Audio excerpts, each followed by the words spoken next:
So under President Ford, they produced this document called National Security Study Memorandum 200. Well, let me just summarize what that said.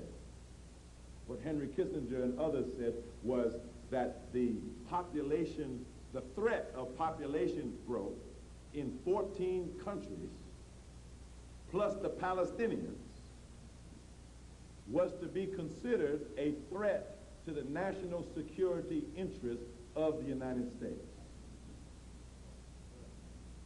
So even though America was guilty of committing acts of genocide before 1974, it was only in 1974 that genocide became the official policy. Are you listening to me? If you think I'm lying, go look up NSSM 200 on the internet. There's many sites on the internet that publish the whole report, about 200 pages. Go read it for yourself.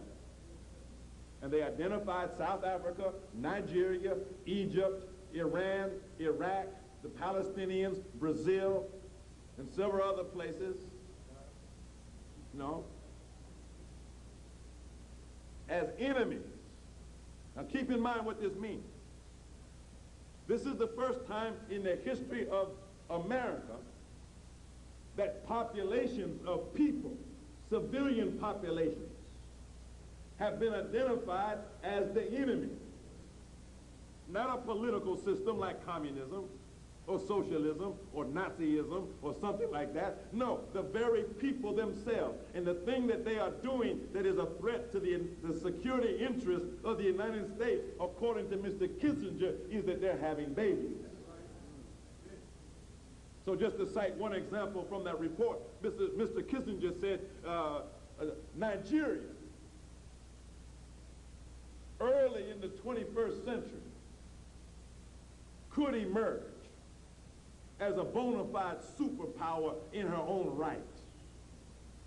And the Nigerians, and not ourselves, might decide how best to utilize the natural resources of Africa. And they might decide that the natural resources of Africa should be used for African development and not the development of America and Europe. So therefore, the population of Nigeria became one of the enemies. Another example. Mr. Kissinger wrote that Brazil, which is the largest African country outside of Africa, with 70 million Africans, he wrote that sometime, I think in the year 2035, by the year 2035, it would be Brazil and not the United States that would be the superpower in the Western Hemisphere. And the balance of power would shift from the Northern Hemisphere to the Southern Hemisphere. And so therefore, Mr. Kissinger, Mr. Bush, Mr. Scowcroft, and all of them said in unison that it must be in the national interest of the United States to reduce these populations by any means necessary. Carter, the peanut farming nuclear physicist, a nuclear physicist masquerading as a peanut farmer. So under his administration, they published a report called Global 2000, written by John D. Rockefeller. And they set a goal. In other words, the first study was showing what the policy should be. Global 2000 was the implementation phase. And they called for the reduction of the world's population down to 2 billion by the year 2000. So I'm just giving you the background so that you can understand how AIDS fits in. How do you kill 4 billion people, in other words? So you never thought about that, probably, did you? You never thought about that, did you?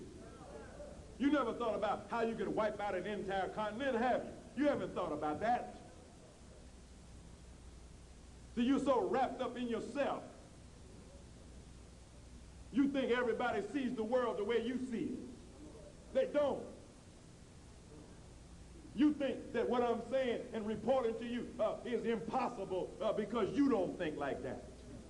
Well, how could somebody do that? How could they think of something like that? Well, what made you the standard of what people can think about? These people think about what's in their interest. They ain't worrying about what you think about it.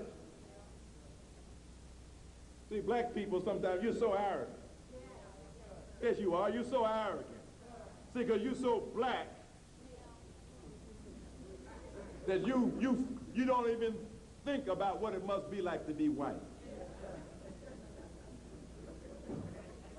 And I don't mean no disrespect, but white people are at a disadvantage, a very distinct disadvantage. Suppose you were white on a black planet.